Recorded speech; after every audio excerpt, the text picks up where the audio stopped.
പുള്ളിയാണ് പ്രൊഡ്യൂസർ. നമ്മൾ T V എന്ന് പറഞ്ഞ പ്രൊഡക്ഷൻ കമ്പനിയാണ്. നമ്മളിപ്പോൾ ഒരു ഇത് 8 പടം 8ാമത്തെ പടമാണ് പടം ഫൈനാൻസ് ചെയ്യുന്നത്, പ്രൊഡ്യൂസ് ചെയ്യുന്നത്. അപ്പോൾ ഈ ഒരു പടത്തിൽ ഇപ്പം റിവ്യൂസ് എല്ലാം വന്നു തുടങ്ങിയിട്ടുണ്ട് ഓൺലൈൻ മീഡിയയിലെല്ലാം. അപ്പോൾ ഈ റിവ്യൂസ് എല്ലാം എന്തുകൊണ്ടാണ് ഈ റിവ്യൂസ് ഇത്ര അവരുടെ പേഴ്സണൽ ഒപ്പീനിയനാണ്. ഒരു ഉണ്ണി വ്ളോഗ്സ് എന്ന് പറഞ്ഞൊരു കക്ഷി അവരുടെ പേഴ്സണൽ ഒപ്പീനിയൻ പറഞ്ഞു, അതിൻ്റെ അവസാനം പറയുകയും ചെയ്തത് എൻ്റെ പേഴ്സണൽ ഒപ്പീനിയനാണ്, നിങ്ങൾ പടം കണ്ടിട്ട് നിങ്ങൾ തീരുമാനിക്കുന്നത്. പക്ഷേ ബാക്കിയുള്ള റിവ്യൂവേഴ്സ് ഇതുപോലെ പേഴ്സണൽ ഒപ്പീനിയൻ അവരെടുത്ത് പറയുന്നില്ല. അവർ പടത്തിനെ ഇട്ട് ആക്ഷേപിച്ച് ഒരുപാട് പരിപാടികൾ ചെയ്യുന്നുണ്ട്. കുറേ പടങ്ങൾ ഇറങ്ങി, ഒരുപാട് പടങ്ങൾ. നമ്മൾ പ്രൊഡ്യൂസേഴ്സ് നല്ല ഹാർഡ് വർക്ക് ചെയ്തിട്ടാണ്. പ്രൊഡ്യൂസേഴ്സ് മാത്രമല്ല, ആക്ടേഴ്സ് ആണെങ്കിലും ക്രൂ ആണെങ്കിലും എല്ലാവരും ഒരുപാട് കഷ്ടപ്പെട്ടിട്ടാണ് ഈ സിനിമ ഇരിക്കുന്നത്. ഒരുപാട് നാളത്തെ ഹാർഡ് വർക്കാണ്.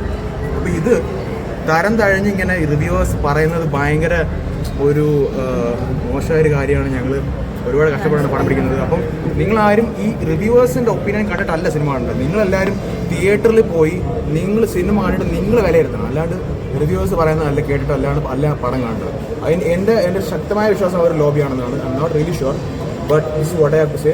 Go watch the film yourself and then tell your honest opinion online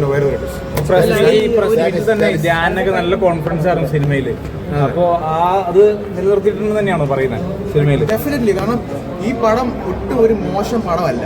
ഇത് നല്ലോണം നല്ല സിറ്റുവേഷണൽ കോമഡീസ് ഒരുപാടുണ്ട്, കുറേ കോമ്പോസ് ഉണ്ട്, നല്ല രീതിയിൽ കോമഡി വരുന്ന രീതിയിൽ നല്ല ധ്യാനും ജീവയും രവിദർശൻ്റെ കോമ്പോസ് ആണെങ്കിലും തുഷാർഡി പിന്നെ അജു വർഗീസിൻ്റെ കോമ്പോ ആണെങ്കിലും അവരൊരു ഗുഡ് കോപ്പ് ബാഡ് കോപ്പാണ് അത് കളിക്കുന്നത്.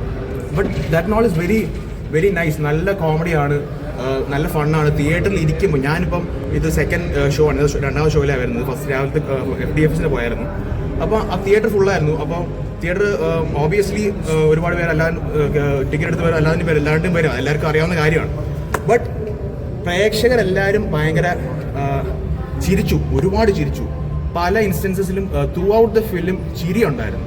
സിനിമയിൽ സ്റ്റാർട്ടിങ് മുതൽ എൻഡ് വരെ പ്രേക്ഷകർ നല്ലോണം ചിരിക്കുന്നുണ്ടായിരുന്നു. അത് ഇവിടെ ഞാൻ കണ്ടു, രാവിലെ ഷോയിനും കണ്ടു. അപ്പോൾ നിങ്ങൾ ആരും ഈ റിവ്യൂവേഴ്സ് പറയുന്നത് കേട്ടിട്ടല്ല സിനിമ കാണേണ്ടത്. നിങ്ങൾ പടം കണ്ട് നിങ്ങളാണ് ഈ പടം വിലയിരുത്തേണ്ടത്, ഏത് പടമാണെങ്കിലും. Sorry, not like that. Okay, അത് അങ്ങനെ ചിന്തിക്കരുത്. നിങ്ങൾ പടം കണ്ടല്ലോ, നിങ്ങളുടെ അഭിപ്രായം എന്താണെന്ന് നിങ്ങൾ ചിന്തിക്കുക, അതിനുള്ള റിവ്യൂ ഇടുക. കള്ളപ്പണം എടുത്ത് പിന്നെ സിനിമ എടുക്കുന്നതിനെ കുറിച്ചൊക്കെ ഇന്നലെ ഞങ്ങളുടെ മീഡിയ ഇതിനകത്ത് സംസാരിച്ചു. മോനും ഉണ്ടായിരുന്നു.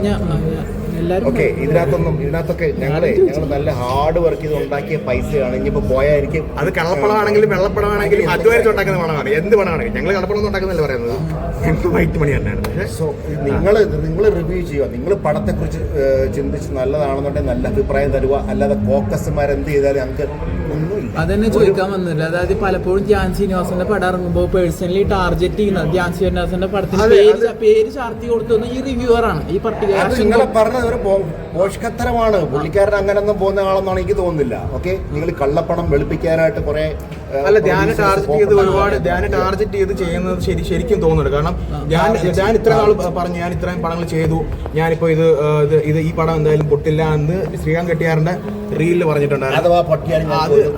അല്ല, അതിന്റെ അല്ല, പൊട്ടട്ടെ പറയാൻ പാടില്ല. ധ്യാനിനെ കുറിച്ച് അങ്ങനെ പറയാൻ പാടില്ല. He really expected so much from this film, and we also feel that this film is a very good film. So you guys should go watch the film and then tell your honest opinion. Do not rely on reviewers. പൈസ ചോദിക്കുന്നത് നിങ്ങൾ ആരോ ഒരാൾ പൈസ ചോദിച്ചിട്ടുണ്ടാവും എന്നൊന്നും എനിക്ക് അറിയില്ല. ഞങ്ങൾ ഇവിടെ ഉള്ളവരല്ല. ഞങ്ങൾ സൗദി അറേബ്യയിൽ 86 മുതലുള്ള ആൾക്കാരാണ്. ഇവിടെ 8 പടം എടുത്തിട്ടുണ്ട്. എല്ലാം നല്ലപോലെ പോയിട്ടുണ്ടെന്നാണ് നമ്മുടെ വിശ്വാസം. ഞങ്ങളെടുത്ത ട്യൂമൻ എന്ന് പറഞ്ഞ പടം ഓടാത്തത് ഇതുകൊണ്ട് തന്നെയാണ്. എന്താ ഈ പറഞ്ഞ ചോദിച്ചമാർക്ക് ഞങ്ങൾ പറഞ്ഞു. അല്ല, ഈ റിവ്യൂസും പേഴ്സണലി ടാർഗറ്റ് ചെയ്യുമെന്ന് വിചാരിക്കുന്നുണ്ടോ? പേഴ്സണലി ധ്യാൻ ശ്രീനിവാസന്റെ നടനെ പലപ്പോഴും ടാർഗറ്റ് ചെയ്യുന്ന പോലെ റിവ്യൂസ് വരുന്നുണ്ട്. അപ്പൊ ഈ റിവ്യൂ ടാർഗറ്റ് ആയിട്ട് അത് നമുക്ക് തോന്നുന്ന പേഴ്സണൽ, അഗൈൻ ഞാൻ പറയാം, പേഴ്സണൽ ഒപ്പീനിയൻ ആണ് ഇവിടെ പറയുന്നത്. അല്ലാണ്ട് നമ്മൾ അടിച്ചേൽപ്പിച്ച് നമ്മുടെ അഭിപ്രായം ആളിനെ അടിച്ചേൽപ്പിക്കുകയല്ല. എൻ്റെ പേഴ്സണൽ ഒപ്പീനിയൻ ആണ്. ഇത് ടാർഗറ്റഡ് ആണെന്ന് തന്നെയാണ് എനിക്ക് എൻ്റെ ശക്തമായ വിശ്വാസം. അല്ല, അദ്ദേഹത്തിന്റെ പേരെടുത്ത് പറയാം. ചുമ്മാ ചോദിച്ചിങ്ങനെ ഒരു അല്ലാത്ത കാര്യങ്ങൾ ചോദിച്ചു കൊടുക്കാം. അല്ലാതെ ആര് പൈസ വാങ്ങിച്ചെന്നോ മറ്റൊന്നും ചോദിക്കുന്നത് ഇറ്റ്സ് നോട്ട് ഗുഡ്. ഇന്നലത്തെ കള്ളപ്പടം എന്ന് പറഞ്ഞ സംഭവം ഇന്ന് സിനിമയെ ബാധിച്ചിട്ടുണ്ടെന്ന് തോന്നുന്നു. ഓഫ് കോഴ്സ് ബാധിച്ചിട്ടുണ്ട്. അതായത് ഇപ്പോഴും എല്ലായിടത്തും നല്ല റിവ്യൂ തരുന്നുണ്ട്. ചിലരൊക്കെ ഞാൻ നേരത്തെ പറഞ്ഞതുപോലുള്ള ചില കാര്യങ്ങളൊക്കെ ഇടുന്നുണ്ട്. അത് എന്തുകൊണ്ടാണെന്ന് ഞങ്ങൾക്ക് ഇവിടുത്തെ സിസ്റ്റം ഒന്നും അറിയില്ല. ഞങ്ങൾ NRIs എടുത്ത ഒരു മൂവിയാണ്. അതിനെ സപ്പോർട്ട് ചെയ്യേണ്ട നമ്മുടെ കേരളത്തിലുള്ള ജനങ്ങളുടെ ഒരു ഇതാണ് അല്ലേ. നിങ്ങളെല്ലാവരും സപ്പോർട്ട് ചെയ്ത രീതിയിലുള്ള റിവ്യൂ ഇട്. പടം നല്ലതാണെന്ന് നിങ്ങൾക്ക് തോന്നുന്നുണ്ടോ? അല്ല പടം നല്ലതാണ് തോന്നുന്നുണ്ടോ? നിങ്ങൾക്ക് തോന്നുന്നുണ്ടോ? എങ്കിൽ നിങ്ങൾക്ക് ഞങ്ങളെ സപ്പോർട്ട് ചെയ്തൂടെ?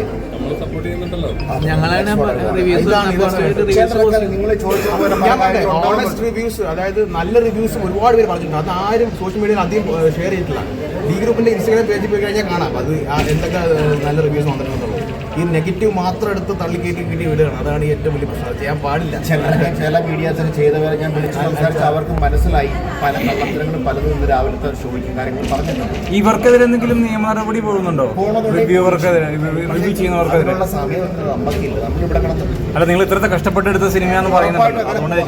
കാരണം ഈ പറയുന്ന നിയമപ്രകാരം തന്നെ പോകും. അല്ലാതെ ഈ പറഞ്ഞ ആഷൻ കോക്ക് എന്ന് പറയുന്ന റിവ്യൂവർ ഒരു സിനിമയ്ക്ക് മോശം റിവ്യൂ ഇട്ടത് ഡിലീറ്റ് ചെയ്ത ഒരു വ്യക്തി കൂടിയാണ്. ഇതുപോലെ അശ്വിൻ കോക്ക് എന്ന് പറയുന്ന നെഗറ്റീവ് റിവ്യൂ ഇട്ട ഒരു റിവ്യൂവർ ആ ഇട്ട റിവ്യൂ റിമൂവ് ചെയ്തിട്ടുണ്ട് യൂട്യൂബിൽ നിന്ന്. സിയാൽ കോക്കർ എന്ന് പറയുന്ന പുള്ളിക്ക് തന്നെ തോന്നി കാണുമായിരിക്കും. അല്ലാതെ ഞങ്ങൾ വരട്ടാനോ അല്ലെങ്കിൽ കാശ് കൊടുക്കാനോ ഒന്നുമില്ല, പോകാൻ താല്പര്യമില്ല. പലപ്പോഴും ഈ ചെറിയ ഇത് ബാധിക്കുന്നതെല്ലാം ചെറിയ സിനിമകളെ, വലിയ സിനിമകളെ ആരും ബാധിക്കുന്നില്ല. ചെറിയ സിനിമയാണല്ലോ, അതുകൊണ്ടാണ് പറയുന്നത്. എടുത്തിട്ടുള്ള ആൾക്കാരുമാണ്. അപ്പൊ ഇങ്ങനെ ഈ ചെറിയ സിനിമകൾ മാത്രമാണ് ഇവർ ടാർഗറ്റ് ചെയ്തിട്ട് റിവ്യൂ ചെയ്യുന്നത്. ചെറിയ സിനിമയിൽ ചെറിയ ബഡ്ജറ്റിൽ കുറെ കഷ്ടപ്പെട്ട് പണിയെടുത്ത് പുറത്തു കൊണ്ടുവരുന്ന ഒരുപാട് നാളത്തെ ഹാർഡ് വർക്കാണ് ഇപ്പോൾ ഈ സ്ക്രീനിൽ കാണുന്നത്. അത് ഇങ്ങനെ അത് അടിച്ചാക്ഷേപിക്കുന്നത് ഭയങ്കര മോശമാണ്. അത് it should change, the system should change.